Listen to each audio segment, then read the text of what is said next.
कह रहे अज्ञ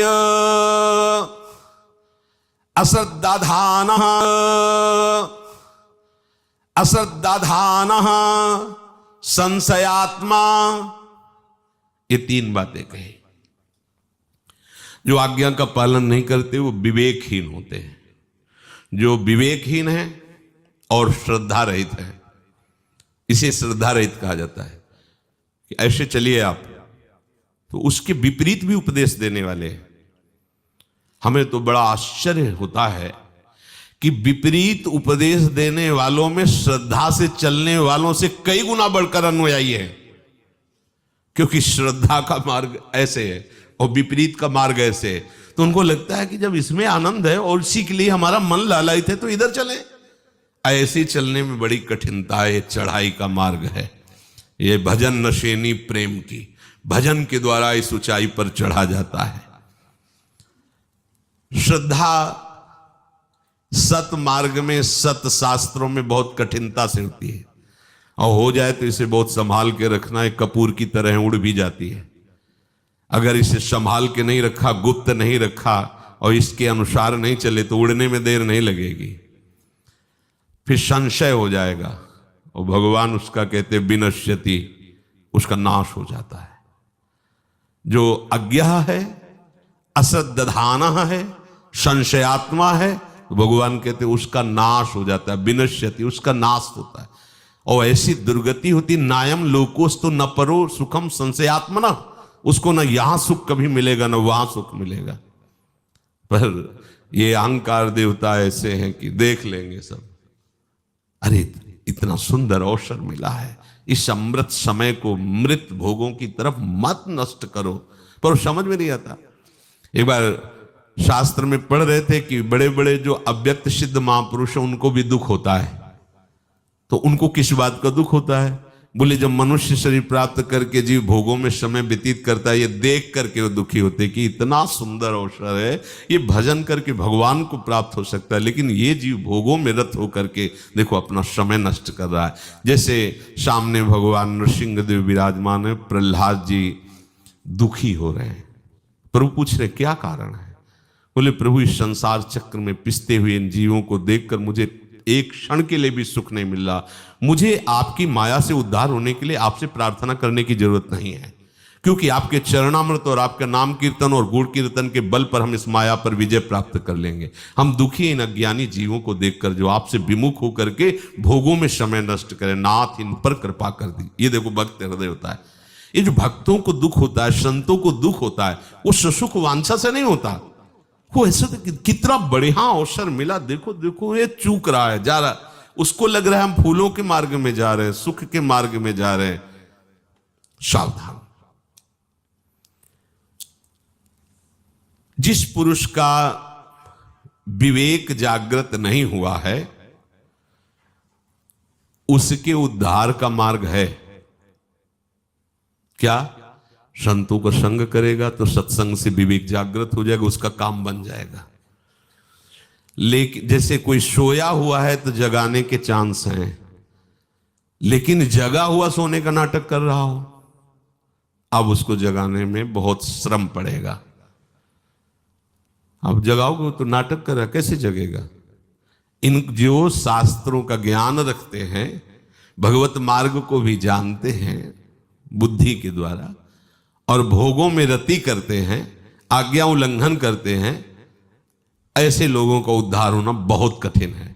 लेकिन जो अज्ञानी है उसके उद्धार होने का चांस है।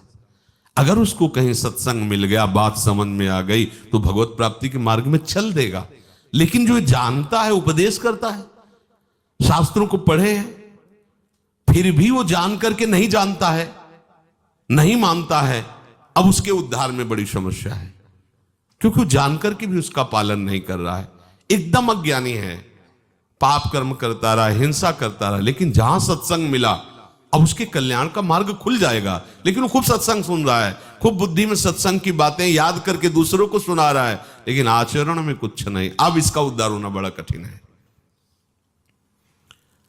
जो सत्संग शास्त्रों का महत्व नहीं देता है और अश्रद्धा करता है, संशय करता है, ऐसे पुरुष का बहुत बुरी तरह नाश होता है, बहुत बुरी तरह। कई बार बताया है वो परमानंद जी महाराज की बात। परमानंद जी की स्थिति ऐसी, ब्रह्मानंद में छके हुए महापुरुष। अब प्रताप तो था ही, बहुत सब हजारों लोग दर्शन के लिए आते, भेंट पूजा फल फूल सब। महापुरुषों के समीप तो ये सब प्रताप, रिद्धियां सिद्धियां हाथ जोड़े खड़ी रहती हैं, और बातों की क्या।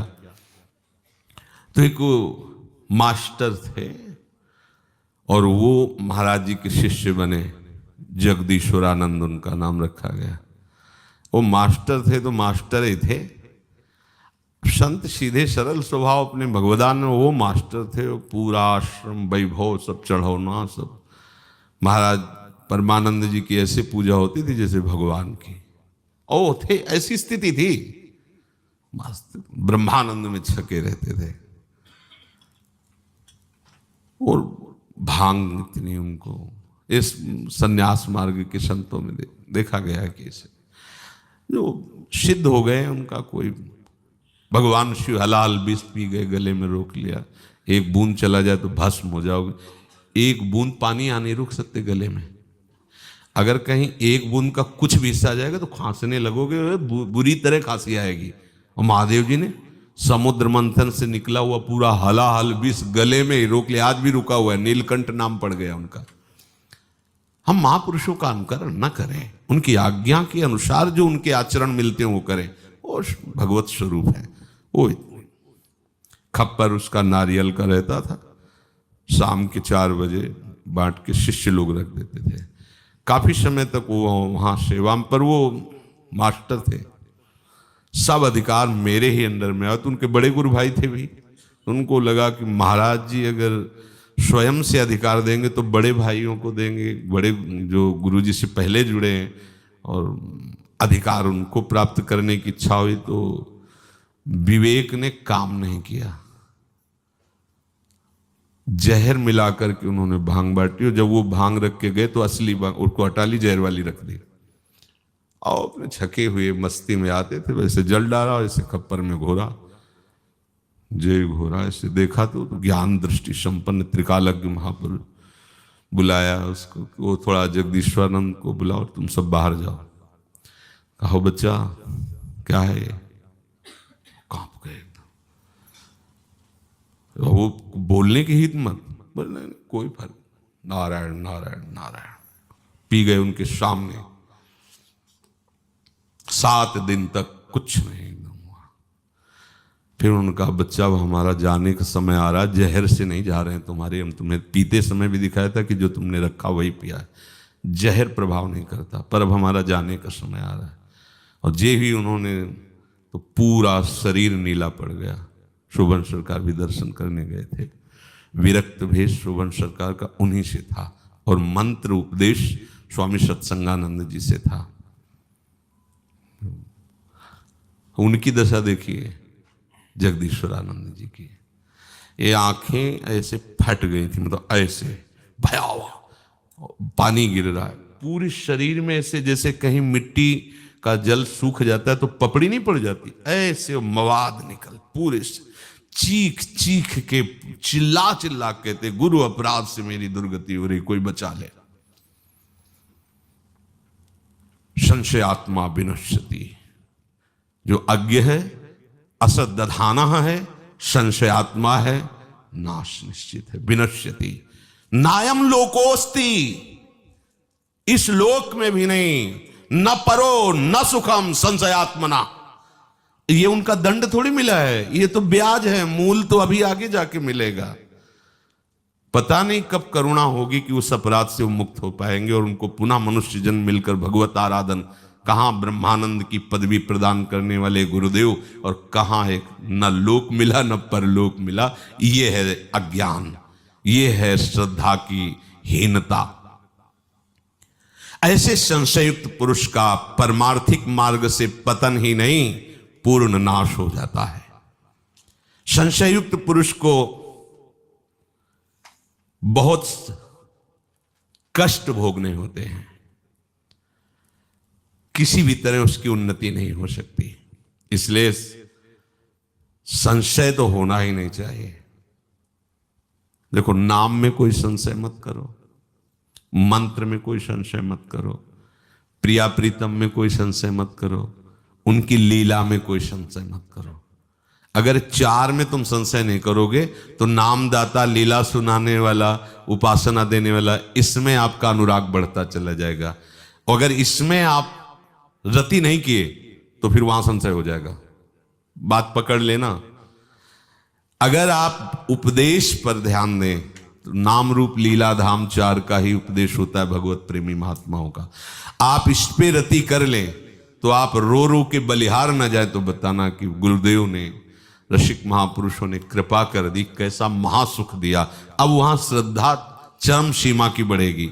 और यदि आपने प्रभु का भजन श्री जी से अनुराग नहीं तो आप वहां श्रद्धा नहीं कर पाएंगे, वहां संशय खड़ा हो जाएगा।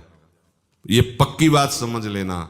अगर उनकी पूर्ण श्रद्धा, पूर्ण आज्ञा का पालन करने के हृदय में उत्साह हो तो लाडली जी को अपना मानो, लाडली जी से प्यार करो, तो आप देखोगे कि आपको रोना आएगा कि अगर गुरुदेव कृपा न करते तो सुख कैसे मिलता। फिर आप गुरुदेव को भी जान जाएंगे, संशय का कोई प्रश्न ही नहीं रहेगा। जो अपने गुरुदेव से अलग अलग बातों को सुनता है वो संदेह युक्त हो जाता है। ये जो मना किया जाता है कि आप अपने इष्ट मिले और मन मिले, मिले भजन रस रीति, ताहा निशंक है मिलिए तासो कीजिए, तो उनको ये ज्ञान नहीं क्या सर्वम खलमिदम ब्रह्म? उनको ये ज्ञान नहीं, खान पान तो कीजिए रसिक मंडली माए, जिनकी और उपासना तहां उचित ध्रुनाए, सब एक ही परम तत्व, उनको ज्ञान नहीं है क्या? उनको ज्ञान है, पर जिस मार्ग में आप चलना चाहते हो उसमें संशय न खड़ा हो जाए, इसलिए आप सीमा के अंतर्गत जब आप उपासना करेंगे तो असीम का जब अनुभव होगा फिर कोई तुम्हें फांस नहीं पाएगा, फिर तुम कभी भ्रष्ट नहीं होगे। गुरुजनों की बात को, युक्ति को समझना चाहिए। जो अलग अलग बातें सुनता रहता है, अलग अलग लोगों से मिलता रहता है, वो परमार्थिक